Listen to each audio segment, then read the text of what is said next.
iray tamin'ny ministra Valo tao anatin'ny gouvernemanta Kolo Roger ary nosoloana ny ministra Randrianarso Vonalaroy. Ity ministra teo aloha ity izay solombavambahoaka voafidy tao Brickaville. Ny momba azy ao anatin'ny fivoriana tsy ara-potoana faharoan'ny antenimieram-pirenena no entina hoanao ao anatin'ity fanadidina ity. Taorian'ny fanisorana azy tsy ho ministry ny kolotsaina sy ny asa tanana ary mivakoka dia nisafidy ny andray ny toerana mahasolombavambahoaka azy ny député amin'ny Brickaville Ramatoa Randrianarso Vonalaroy.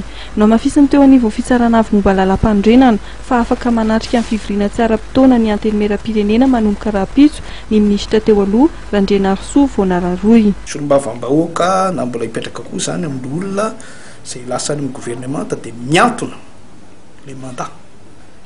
Zany hoe tsy mijanona mbola mijanona mahasolombavambahoaka azy izy fa miantona fotsiny izy ndika ny miantona rehefa miverina tsy antsona izy dia tokony hiverina solombavambahoaka fa nazy moa no avy eo manapaka hoe hiverina izy sa tsy hiverina izy.